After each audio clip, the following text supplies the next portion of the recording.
अस्सलाम वालेकुम दोस्तों, मैं हूं फारूक मलिक और आप देख रहे हैं सियासतनामा। गैलिप ने एक सवाल पूछा है कि आपकी मरीम नवाज़ के बारे में क्या राय है, जिस पर 34% लोगों ने गुड कहा है और 61% लोगों ने बैड कहा है, जिसके ऊपर सोशल मीडिया सार्फिन ने अपनी राय दी है।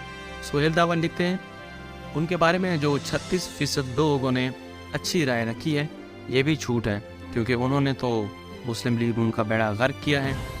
जावेद बूटा लिखते हैं ये औरत तो एक नफसियाती मरीज़ा है और इसको लाइक करने वाले ठरकी, ना कोई विजन, ना कोई मकसद, ना कोई तालीमी और तरबियती बैकग्राउंड, बेरब्त बातें, मसनूई मॉडलिंग और फजूल अदाकारी। सोहेल चौधरी लिखते हैं हैरत है ये कि 34% कौन सा खोताखोर कौम है जिसने उसको अच्छा समझा है। मोहम्मद मुजफ्फर लिखते हैं ख़ानदानी चोर, डाकू, लुटेरे, मक्कार, फ्राडिये, कातिल, धोखेबाज, गद्दार, मुल्क कौम दुश्मन, खुद परस्त, फाहश, मगरूर, मफरूर, कमार, कबाश, गीदड़ और बहुत कुछ। मोहम्मद हमजा लिखते हैं मेरी राय तो मरीम के बारे में बदतर से बदतर की है, लेकिन उन 34% लोगों के बारे में भी मेरी राय ख़राब ही है। आतिफ रशीद लिखते हैं राय दूंगा तो बदतहजीबी हो जाएगी, जाने दो, छोड़ो, बस लानत भेजता हूँ। उज़मा अख्तर लिखती हैं ये 30% कोई या तो बहुत पागल है या ख़ुद भी इतने ही करप्ट हैं।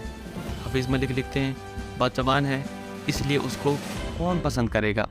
वसीम खान लिखते हैं जिन 34% लोगों ने गुड कहा है ये इंसान नहीं हो सकते।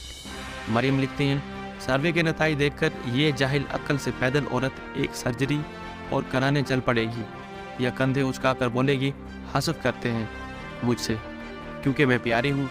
इतना बड़ा नमूना है ये हमारी सियासत में। एफ.ए. भट्टी लिखते हैं इस गुड़िया में कौन सी काबिलियत है कि एक लीडर कहलाई जाएगी।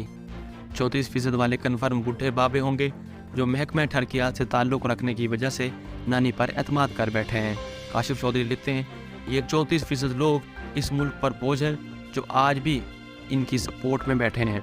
उनकी सोच महदूद है और वो ज़िंदगी में कुछ करने के काबिल नहीं है।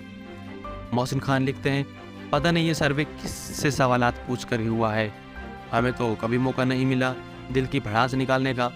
आयमा आवाज़ें लिखती हैं ये औरत समझती है कि मैं ही हूँ सब कुछ, मैं जो कुछ कहूँगी वही होगा, मेरी मर्ज़ी हो तो मुल्क को आग भी लगा दो, बस मेरी हर ख्वाहिश की तामील होनी चाहिए।